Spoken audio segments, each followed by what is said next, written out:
mindfulness is only one part of the Buddhist training. There's 7 other parts. How can we incorporate mindfulness to manage our emotions? It's all contained in 4 natural elements: mountain, flower. What are some practical ways in which young people like us can actually make change? Letting go and releasing is a deeper happiness. What is the significance of small moments of stillness in life? So when you stop, when your mind is still, it sees things clearly.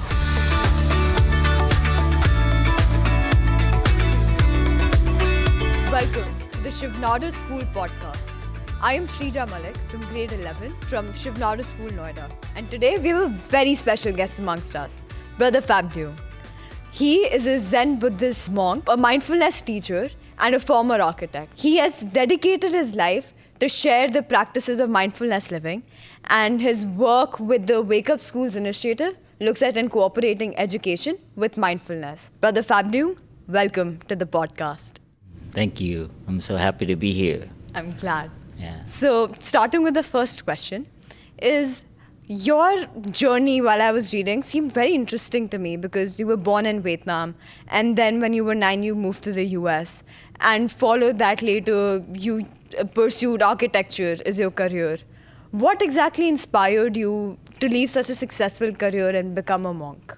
You know, I was a refugee from the Vietnam War. And so during that time, there were many boat people. So I came when I was very young.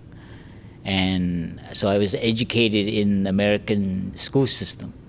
And so in being from Vietnam, being from a minority, I grew up and I had to adapt to the, American culture, white people mostly dominant culture.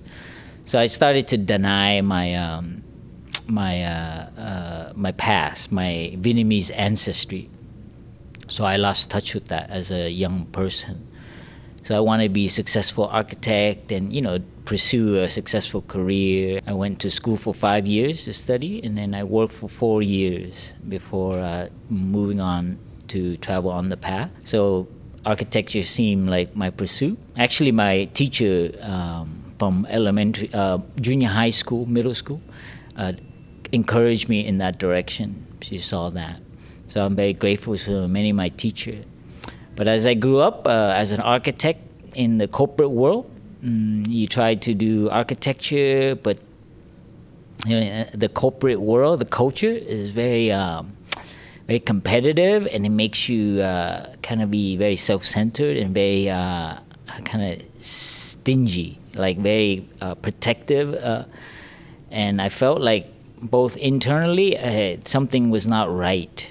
And at that time, I was also very angry at my father because, as a young person, seeing him suffer and then causing the family suffering. So there's a combination of denying my ancestry, my Vietnamese. I was very ashamed of my Vietnamese culture. And so I wanted just to be accepted by the white culture, dominant culture. So that, dis-ease, anger towards my father, and then seeing the limit of a corporate culture in architecture. Even though you have ideals, but it's all about money and pride and ego. So I became very kind of disgruntled. They call it urban angst. And then I think that's when my mom took me to a retreat for the first time. And I learned about meditation and started to see my mind, became interested in seeing my anger towards my father and, not reacting. So meditation began to really affect me. And so I discovered not a devotional Buddhism where you pray for the Buddha to help you, but I discovered a practice Buddhism, which is mind training. So that's where I began to open up to the tradition of Buddhism. So I began to see another way of being in the world. So I just see that, Buddhism is not to retreat from society, but to learn to master oneself so that you can be a refuge and help society. So that's when I think I made the career switch. Yeah. It was amazing because actually looking at how society and your personal experiences shape you, and how rather than isolating yourself from it, actually incorporating and like accepting it and then living with it is something that everyone wants to do and aspires to do, but it's very hard to wrap our heads around it. And something that you've done that's significant. And yeah, that's, I just want to add in that, in American society, the premise is that you accumulate things, accumulate knowledge through education, accumulate ideas, read more, become successful by accumulating things, garages, cars, house, and money in the bank. And Buddhism was the first time where I learned that the more I let go, so it's actually letting go and releasing is a deeper happiness. Because the more so it's a very counterculture. That's why they call it renouncing. It's not, you're not renouncing the world, but you're releasing the things that don't matter. And so for me, Buddhism was a kind of eye-opener to know, like, what I have been trained in school and the culture, that the more you have, the more happy you are, which is not always true. Absolutely. Because it's not only the materialistic things around you that define you, but way deeper than that. It completely makes sense. You mentioned how meditation and mindfulness actually helped you work around your anger, right? So currently, a lot of students go through exam pressure, school stress, parental pressure, and conflict with peers in general. So how can we incorporate mindfulness to manage our emotions? Yeah, mindfulness is a kind of energy when our mind is fully present with our body, and we use the breath to pay attention to that. So in the Buddhist tradition, as well as the yogi tradition, they use the breath to maintain their mind. It's like a kite having a string, right? When you have emotion, you have feelings, and you're like anxious about the test, your mind won't be very clear. It won't be very focused, So you need to train so that coming back to the breath. So you release, right? You breathe in, you enjoy the in-breath, you release, and you breathe out. So just a few minutes of breathing, you calm your emotion, you relax your body. So in meditation, you learn to like let go, so you have space in your mind. So anytime you have a strong emotion, you train yourself to have the breath. You come back, right? You release, breathing in. So coming back to the present moment, you recognize it. You don't push it away. You just hold it, like a mother holding a baby, right? And slowly the baby cry less. Whether that's anxiety, anger, sadness, insecurity. Those are all emotion. Yeah. So you can take care of it with mindful breath. So when you become mindful of the energy, and you're, hi, I'm here for you. You don't need to worry. Take an in-breath, breathe out, right? So when you do that, it becomes a habit. So that mindfulness energy can be trained. That is what is wonderful. And we should have mindfulness training in all curriculum. Right. So it's not just about accumulating knowledge, but accumulating a way of practice. Like you go to the gym, you get muscle, right? Yeah. You play. So mental strength, mindfulness can also be developed. And that will help you navigate through all the challenges and things that come up. Absolutely. I think the aspect of cramming last minute is something very universal among students. I can talk about that from personal experience. And actually realizing that that's not something that is going to help if your mind is not in the right space. It's something we should recognize. And mindfulness, absolutely, can actually help us channelize our thoughts at that moment. And this is actually something Shiv Nadar School really looks into. Mindfulness as an entire concept that is preached and usually incorporated in our daily lives, where every session is started with a mindfulness bell. Every assembly or even our morning announcements, the moment we enter our schools, it's the bell that starts the day, giving it a good start. And then we have mental health sessions as well, which help us recognize the importance of keeping a peaceful state of mind. Through that, a question that arises is, what is the significance of small moments of stillness in life? But there's nothing moving, but just still. Yes, this is a very important question to clarify. So mindfulness practice now is very popular in the West. So it's become a tool for people to de-stress and to find, that kind of momentary peace. But actually, mindfulness is only one part of the Buddhist training. There's 7 other parts. Mindfulness of speech, mindfulness of action, mindfulness in your thinking, mindfulness in your livelihood, what you do, mindfulness in your ability to take care of yourself, diligence, right? So we call that the Eightfold Path. And mindfulness is just one of the steps. There's 7 other steps. And mindfulness of the view. So right mindfulness is only one part. And so achieving stillness is great, but you still not to go home. You still have to go to work, right? So you need to apply mindfulness in speech, your action, your thought, and examine. So part of meditation has 2 parts. One is to stop, to touch stillness, like you were sharing, to touch peace, but that's not it. See, mindfulness is an energy. It's not just about stillness. The other aspect, stillness, the other one is look deeply. So when you stop, you see things clearly. When your mind is still, it sees things clearly. So when it's not still, it has many distortions, hidden biases, different frames that you don't even know you hold. The story, the narrative. Like you just think about your mom and dad. They would talk to you and immediately you're okay, how many times, you see? So that is already recognizing that we have a lot of biases. And if you don't look deeply into it, then you don't understand how it operates. So meditation has 2. We call it the 2 wings of a bird. So stillness, serenity, peace is one aspect.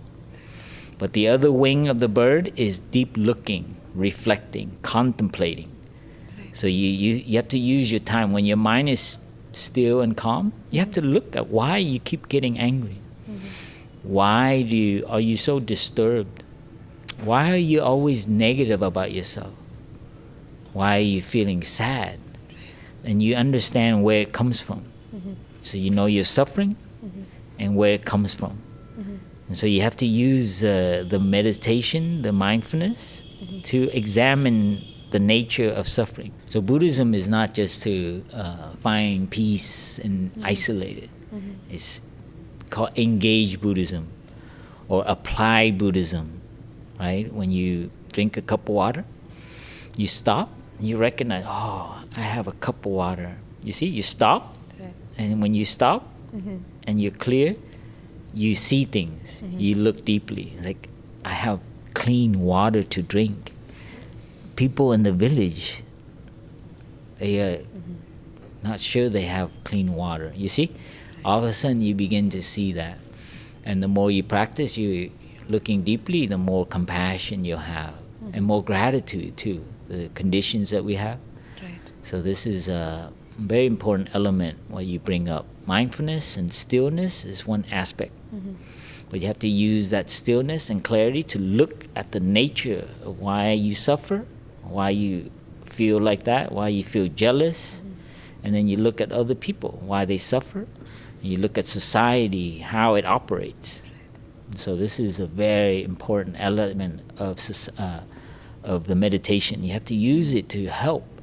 It's not just to find peace and, be okay. And how mindfulness is not just about the stillness, but the other aspect of being reflective. But that, if right now, today, I had to practice that, I feel in the spur of the moment, a lot of us lose track of being reflective, but instead just look at a very reactionary way of dealing with the situation. How exactly could we tackle that? Many of us now have been raised in a society that is very cliquey. You like, I've seen your fingers. Oh my God, how do you do these things? And this is so quick. It's a generational kind of, and that's very related to the anxiety. And so, our minds are always occupied. And so the practice of meditation, if you do it regularly, if you're mindful, and what it means is you're present. Okay, if you have a practice at home, sitting, that's great. But also mindfulness can be trained in daily life. When you do something, you do it 100%. You drink a cup of water, you brush your teeth, you are there. You're not half texting. So in a way, our mind is not filled with other things, right? You're 100%. We have forgotten what it feels like to be fresh, because you're constantly overthinking, non-stop thinking. You're full of always opinion. That's why we're reactive. And so when you have a clear mind, you have a little delay. You really hear them out before you react. That's a mind that is not full occupied. If we're not aware that our mind is occupied, is restless, is full of junk, right? It's like having bad breath.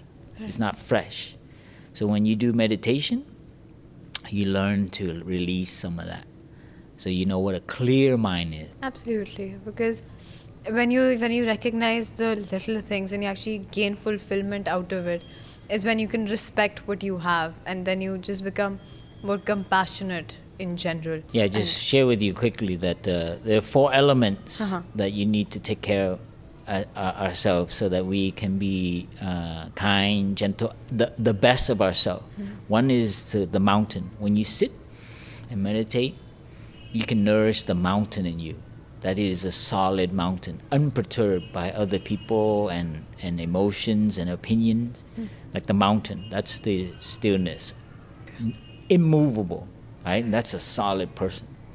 Like, look, yeah? Second one is to be a flower, like you're fresh, you're joyful, you're kind, you don't say mean things, and you don't talk badly, and people want to be near you because you're fresh. And the third is a clear lake, the stillness. You have clear mind. Something happened, you share your view, and it is very clear. And people will respect that. They're like, wow. See, in education, these elements, very important. The third is space, like the full moon in the sky. It's like nothing can touch it. It's so beautiful. And so we have to nourish our space inside, meaning things that bother us, we're heavy, Sometimes there's so much that happens. We need to take care of it, release it. So we have space inside. So those are the 4 elements when we're at our best. And when you're very easy to be disturbed, that means you got to go back to take care of your mountain. When you're irritated, not fresh. You make people heavy. You need to go back to take care of your flower. And when your mind is not clear, you're reactive. You see what you're asking me? It's all contained in 4 natural elements: mountain, flower, clear lake, space, the moon in the blue, the dark starry sky. Okay, those 4 elements. I offer that to you as a awareness to how we take care of ourselves. That, I think, if everyone was, because for me, mindfulness before this would be stillness, meditating. But here, actually, every aspect of you contributes to being mindful. I think this is something, as you rightly mentioned, should be incorporated in education systems. So let's say that this, as your initiative also that you work with, the Wake Up School initiative, that also looks at incorporating mindfulness with education. If every school did adopt this entire structure, how do you think the world would change? Well, definitely it will make the school a happier place to go. A place where it's tolerant. You're heard, you're respected, whether you're a young person or older person. So you feel happy to go to school. So the school is not seen as a place about just success and information and knowledge, but it's seen as a home, as a community, as a village where everyone is respected. Even those who are not as successful in math, they have something valuable. You see, so mindfulness, and that's where the right path, the kindness, the compassion come in. So education, we need to relook and bring back a humanistic education. So mindfulness will help us relook at a humanistic education that values all human beings, wherever they are. And this is what I want to bring into education, to produce a kind, gentle, compassionate, someone who is self-aware, right? And would never exploit or hurt another being. If you live and you serve and you're generous, the universe will protect you. Sorry, I went way farther. No. It completely actually makes sense, because change comes from the youth, and if they're trained about how to be humane and actually maintaining that humanity aspect that with the moving world and the competitive world we often lose touch with, if they're not preached that, then it just becomes a rat race where we often lose sight and purpose.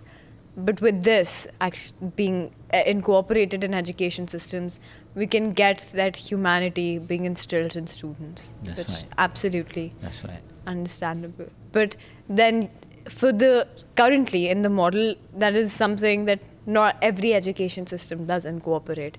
And with the moving world where there's war, there's conflict, there's environmental crisis, what are some practical ways in which young people like us can actually make change or look at contributing to such issues? So you can start with yourself. If the environment is not just out there, you are environment. So don't pollute yourself. Don't become more disgruntled and complaining. And you become like a fresh environment. You see, your body, your mind is also environment. So first, take care of that. Already you contribute to world peace that way. So you have to look at environment as a kind of energy, right? Because it's from that we pollute on and on, right? And if you're if you're interested in the reviving the river, trees, the trash situation, look into it. Also, wonderful things happening, and we can empower to make a change. So always live your life like that, aware, and what can I do? But you have to be skillful. Okay, you have to know how to. That's where we can apply our mind. Our smartness is needed. You can't solve it without the smartness, but it has to start with compassion, or else you don't even see. You just go with your pleasure and your comforts, and you don't want to hear it. You don't want to see it. You see? So that's why I love the school. I hear that, you have people from the poor area coming and villages, and, young people need to see that. The elders, the sick people, the crippled people. So you see that, life is not just, marble and, smelling like perfume, that there are other people less fortunate. So it motivates us to have, that for me is success. Someone who is also thinking of others less successful. And then I think that kind of education is needed. So that's what I encourage for young people. Environment, social action, wake up. But more importantly, I think, is education to produce a self-realized thinking, inquisitive and always questioning mind. A liberated mind, we call it. That is the root of our root teacher. Even in our school, we have a lot of projects that we as students take up. So we have one on reproductive health, digital literacy. So that's just recognizing everything that happens in our environment, in our society that we see closely, and something that we want to work with and work on to actually resolve and help. So that definitely brings in a sense of purpose within us. I think for me, the list of questions that I had in mind as the conversation flowed, I've asked everything that I wanted to rooting for this. It's just one last question that I think stays with all of us here, is what would be that one message that you would want to give anyone who's viewing this? Not to lose hope. and to always live with meaning. Because there's a lot of in the media and other people's story that can box our view of the world. And so for us, for me, what keeps me hopeful is like I have trust in the human heart, the human. You look at history, any system that comes up that is not in the nature of our fundamental human dignity, force, human force, life force, there's always somebody going to stand up and be a dissent, and a whistleblower, someone that say, hey man, I don't like this, right? I always believe even 1 million people, you need one person. See, so I fundamentally believe in that. Even if the whole planet, there will be one person that will trigger something else. And now with social media, I have a lot of hope that we can do it. So the world we deserve is the world that we make. That's why I feel like we each have to learn a way to take care of ourselves so we don't get polluted by what other people are producing, that is pollution, through our eyes, our ears, our food, our environment. So we know how to take care of our environment, and we can be that one person. When it comes down to it, you will do the right thing, meaning the human life force thing that will respect life. You see, I have that fundamental, that's why I love waking up. Life is such a wonder. You know, I mean, we're given a life for 80 years, and we've evolved billions of years to have this conscious awareness. It's a miracle. You know, my hand, my thumb, that help my brain get bigger. You know, every time I look at my hand, you know, I think of like, wow. And like when I walk, I'm like, oh, I feel like upright, right? So there's a lot of things to wonder and appreciate and feel grateful for. And that, when you live like that, you become a light, a beacon for other people. So you respect everything.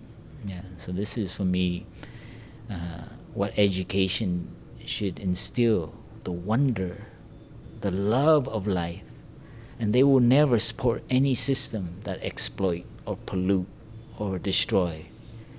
And that is the purpose of education.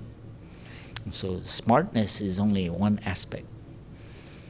We need a kind of like a life force, yeah. And I think I see a lot of signs of that in the young generation. Your generation, very tolerant, very respectful, very aware, and that is what we need. Everyone become a light and don't let the darkness shut you down.